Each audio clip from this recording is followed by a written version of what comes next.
Did CSIS at any time provide the government with information that would have met the threshold outlined in Section 2 of the CSIS Act? I cannot respond by yes or no, Mr. Green.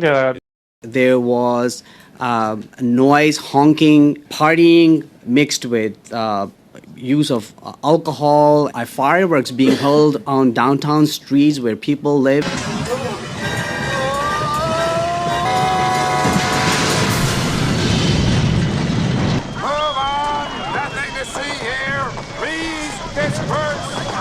To the Honourable Minister, I want to reference Section 83.1 of the Criminal Code, which defines terrorism as an act committed in whole or in part for a political, religious, ideological purpose, objective, or cause.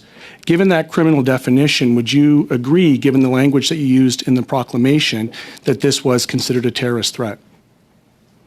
I would agree that that section is imported into the test for the invocation of the Act, as you have referenced, and you're right. We were very attentive to the precise language and legal test that was required to invoke the Act. One of the reasons why I said in my introductory remarks, Mr. Green, that the so-called Freedom Convoy began the way that it did was to be sure that all members and all Canadians are aware of part of what incited the assembly and the amassing of large numbers of people in the thousands at official ports of entry, in our communities, in our neighborhoods, and here even at the seat of the federal government. 6 elements, 6 types of temporary measures, and I would be assured that the government would have gone through a charter breach analysis, would it have not? We wanted to be sure. So would you be willing to share with this committee the factual basis for which you have objectively and factually, not for opinion, yes or no, would he be willing to share the factual basis for the charter breach analysis?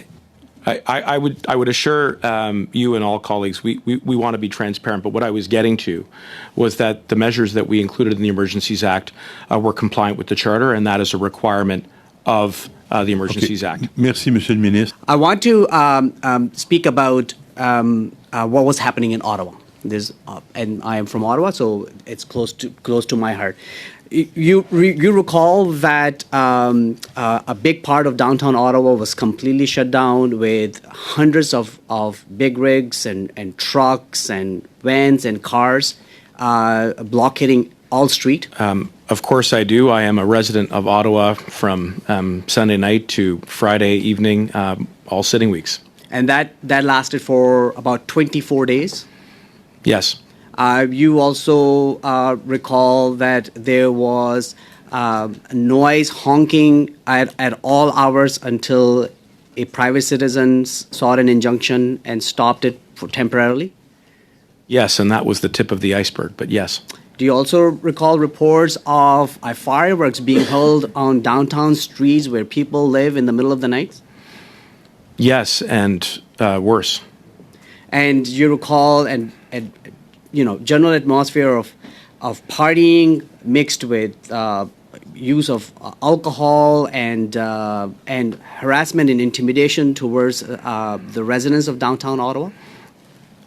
Mr. Nakvi, I think we were all, those of us who were here, generally aware of the boisterous atmosphere, but it was far worse and criminal. And that's one of the reasons why hundreds of charges were laid. Again, decisions taken independently by police. And Minister, did you get the sense at that time when you were getting all the briefings and you were engaged in conversations and being here yourself that there was a sense of breakdown in public trust as to how this occupation will come to an end in case of Ottawa? I would think, Mr. Nakvi, that during the time that I was aware that there was a high degree of anxiety, concern, frustration, and anger, which was regrettably justified in the circumstances when residents can't get to work, when they can't take their children to school, when seniors can't get around because public transportation can't get to them, when people who live in apartment buildings find that their front doors are locked and that fires are set in the hallways and corridors. Point of order, Speaker. It is Or Chair. Un instant, Monsieur le ministre. Oui, Monsieur Mott. That statement right there has been proven false by the Ottawa Police Service, and there is no connection to the protesters whatsoever. And for this minister to suggest that is absolutely unacceptable of this committee. Mais je pense que le témoin peut répondre. I think the witness can answer the question. It can be frustrating if the answer is not relevant, Mr. Motz, but I don't think it's illegal for the witness to.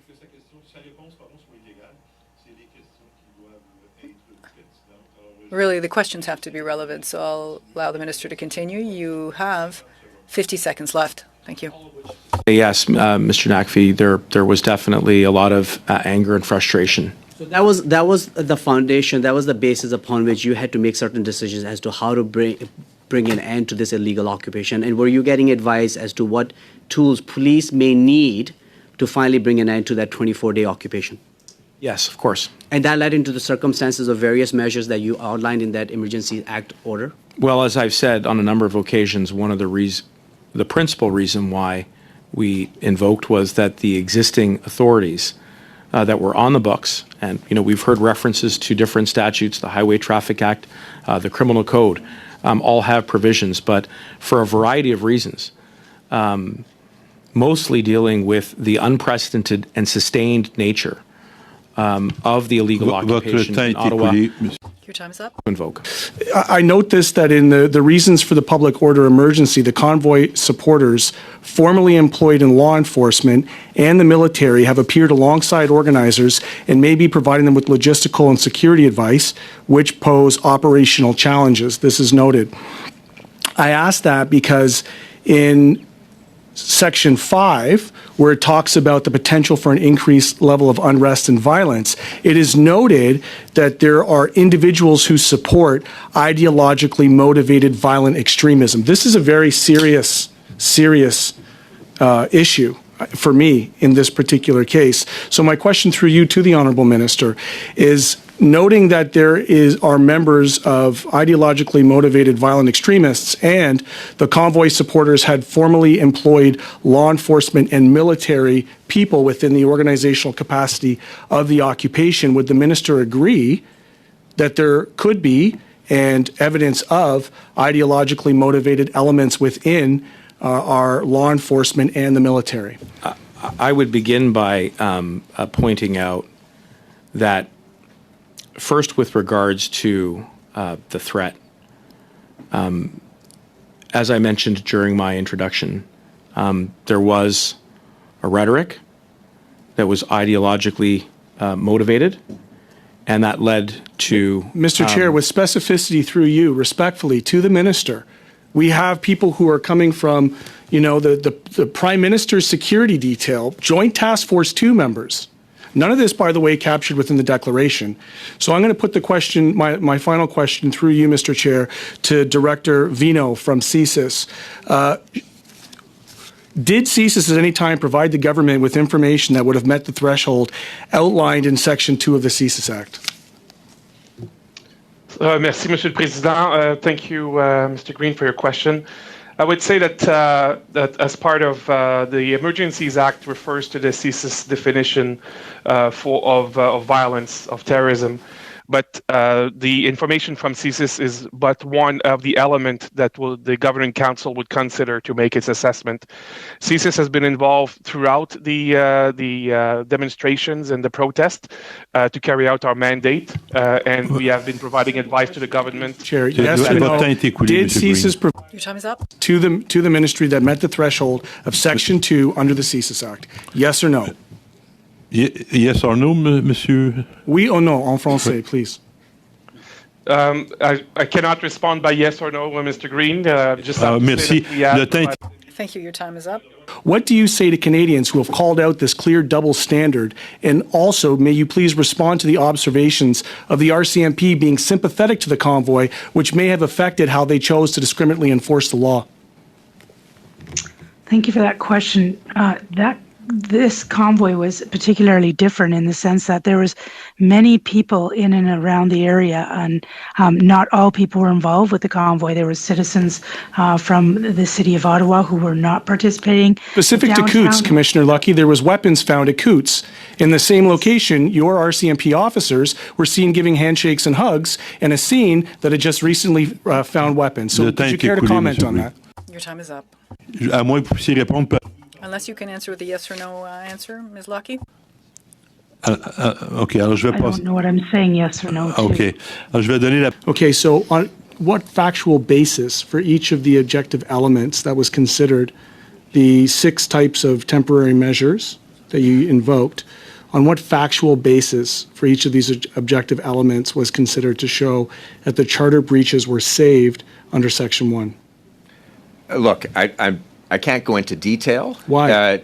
Because that's the listener-client privilege. So through you, Mr. Chair, will it not be the case that there, in a high likelihood, given the Canadian Civil Liberties Association's impending legal action, will there be a scenario in that legal action where you may be compelled to testify on providing Canadians with answers on the factual basis? And we've heard this from the Liberal side time and time again, that these decisions were made on the basis of facts.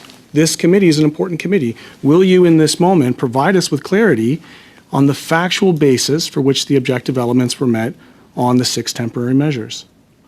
I have given, and I have given what are in effect the conclusions that we have reached as a result of the charter analyses that we did in each case. With respect to litigation upcoming, I'm glad you raised that, because that's sadly another form of privilege, which is litigation privilege. We will make arguments in court. The Attorney General will make arguments in court in those cases. I think we will prevail in those cases, but you will see those arguments when we make them. I will not impede our arguments by giving those arguments Well, now. perhaps not impeding the arguments, but you're certainly impeding the process through which we can get clarity. There's an opportunity amongst us right now, within this committee, whether it's at this meeting or the next, to just be honest with Canadians about the evidence and the facts pertaining to the measures that you chose, right? And I think what's frustrating in this process is that I'm of the opinion that, and I supported this, that much was missed in the analysis in terms of the threat of national security under subsection D of the CSIS Act. I take them at their word. And also, quite frankly, the ability of the government to communicate clearly to Canadians about what the actual facts were. So, there's going to be lots of debates around this table, Mr. Chair, in these upcoming weeks and months. And there's going to be motions to provide, information. We're sworn in this special committee. And I would just put to the minister in close that he consider, given what's at stake here, to be more cooperative with this committee and forthcoming on the facts. Merci, Monsieur Green. Thank you, Mr. Green. As Attorney General, I also have a duty to protect solicitor-client privilege, which enables Canadians, not just in government, but Canadians across Canada, to get good, honest legal advice, even when it's not what they want to hear. And that's a virtue as well. Obviously, I will continue to work with you to build that trust. I'll continue to work with Canadians to build that trust. But Canadians, I think, will understand that as Attorney General, I have to protect that privilege. Merci, Monsieur le Ministre. We've heard around the table that the authorities were insufficient for local police and indeed provincial police across the country to be able to adequately deal with that. And yet there's been, I think, open source evidence that it wasn't necessarily insufficient authorities, but authorities who were insufficient. And so my question through you to the honourable member is, does he believe that if the police had simply acted with the authority in which they'd already granted, i.e. taking early advice from ITAC, understanding the information that was given to them as it relates to a national security threat, and acted in accordance with that information, could we have avoided this situation to begin with? As a legislator, as a member of Parliament, as the Attorney General, I was part of a group that had to deal with facts on the ground. So I'm not going to speculate on what police might or might not have done. My role, given the facts on the ground, was to try to give... ground, Mr. Chair, was that the police failed to act within the city of Ottawa for 3 weeks. I'm only going to... Your time is up. Buddy, in this forum, the facts... Your time is up. Peut-être que Madame la C'est une question sénatrice... très importante. Je sais... This is a very important question. Yes, of course, Minister, but everyone has important questions. We're all frustrated. You don't always answer every question.